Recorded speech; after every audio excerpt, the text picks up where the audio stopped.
Here on The Colour of Country Life, we're here with Bruce Preece. He's the Nationals candidate for the seat of Schubert. How are you, Bruce? Oh, good morning, listeners. Yeah, I'm very well, thank you. Thank you for having me. Yeah, great to have you here. Now, just tell us a bit. You in Schubert, which is largely a Barossa electorate. Where do you come from? I come from. I live in Nuriupta. I've been living there for few years now.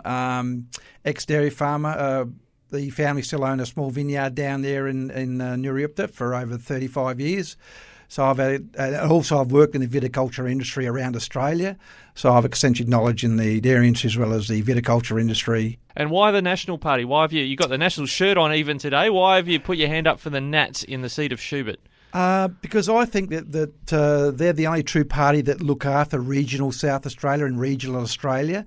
So when I've looked around for a party, I found the Liberals weren't really into country areas, whereas the National Party are a definite country-based party that actually work and run and just give their all for the regional Australia and regional South Australia. What do the Nationals have to offer the voters in the Barossa in Schubert that the Liberal Party can't offer?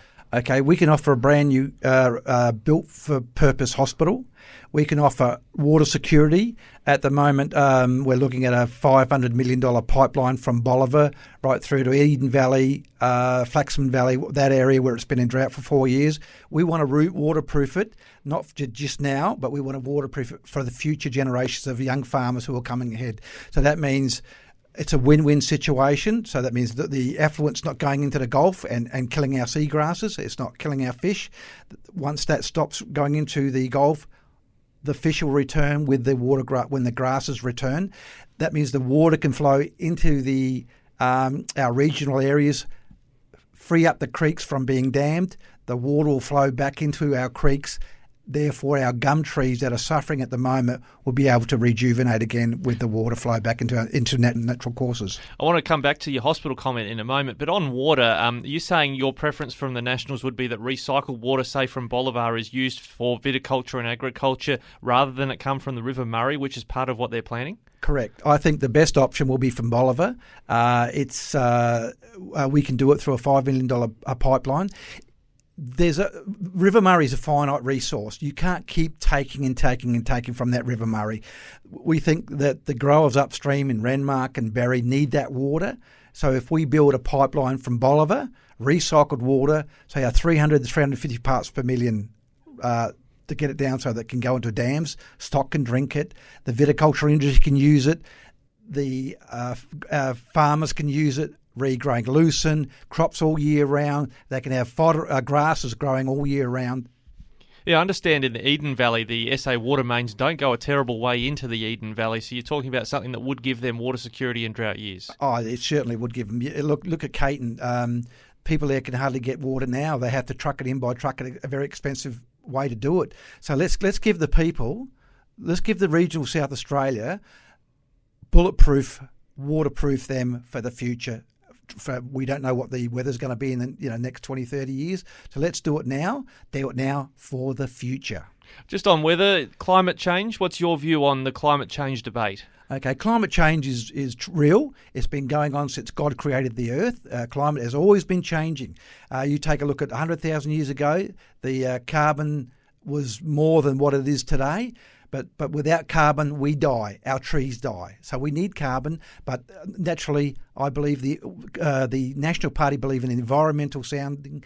We don't want stuff going into our river systems. We don't want plastics and rubbish going into our creeks. We don't want them going out into our sea and killing our wildlife, dolphins and things like that. Now, you mentioned the hospital earlier. This is a massive chestnut here in the Barossa Valley because the Liberal Party, Stephan Knoll and now Ashton Hurn promising over and over again they would build a Barossa Hospital. At best, now we've got within the next 4 years another business case. That's correct. Every year they seem to come up with spending $800,000 on doing a business review, a business case for a new hospital. How long has this been going on for over 20 years now? That money that was wasted on those reviews could have been used to build a hospital. The Liberals have been in power for 4 years. If they had have built the hospital in the beginning of their term 4 years ago, the good people of Barossa would have had a built-for-purpose hospital now.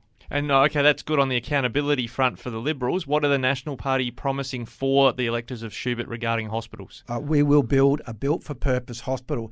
And if the Labor win, as a National Party Member of Parliament, I would be able to negotiate with Mr Malinauskas to get a regional hospital for the Barossa Valley.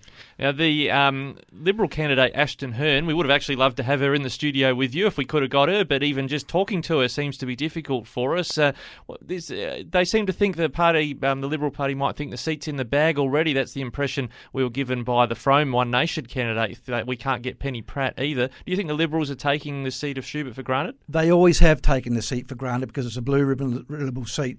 As 4 years of Liberal government, they've had no excuses to be able to fix our roads, build us a built-for-purpose hospital, and all the other things that need doing, water security and all those other things. Just still on health, what are the National Party proposing in the seat of Schubert and for the state on mental health?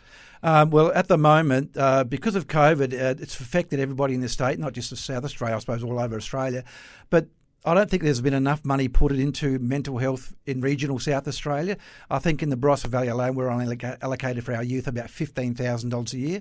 Well, that's got to increase dramatically because, as you know, farmers suffer terrible from droughts and that they worry about how they pay their mortgage off, feed their children, feed their stock. So mental health is not just with our youth, but also with all of our farmers and people in our regional towns need more money spent on mental health, and I will push that to be done. Now, something we're asking each candidate who isn't from a major party running in a seat that we cover is this question of, if you do win the seat of Schubert and it's down to a minority government, first of all, which side of government would you lean towards?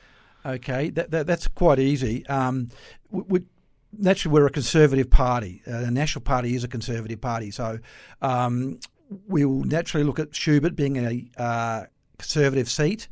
But we'll also think about what is best for the good people of Schubert and what is the best interests of the state. So we will look at what the Liberal Party has to offer, their leader has to offer. We'll look at Labor Party, Mr Malinauskas, what they have to offer for the future of the state, and so we'll go whichever we think is the best for South Australia and the best for the good people of Schubert. Your state president, Jonathan Peach, we spoke with him a little while ago, late last year. I think he acknowledged that Carleen Maywald, who was a National in the seat of Chaffey, had done some damage for the brand of the National Party in SA by siding with the Labor Party when there was a minority government situation. So talking about the hospital, for instance, would that be something you'd put in front of Labor and Liberal and say, well, who's going to deliver it? Oh, absolutely, yes. I mean, the people are crying out for a regional hospital. We need it. We lost our children's dental clinic 7 years ago. The Liberals promised us that they'll return that children's dental clinic back to us in the Barossa. It still hasn't come. So the built-for-purpose hospital will have specialist suites. It'll have a children's dental clinic. It'll have operating theatres. Mothers can't even have babies anymore in the Barossa. That's wrong. All right, Bruce, thanks for joining us here in the studios today. Really appreciate it, and we look forward to following your campaign over the next 20-odd days before the 19 March election. Thank you very much for having me.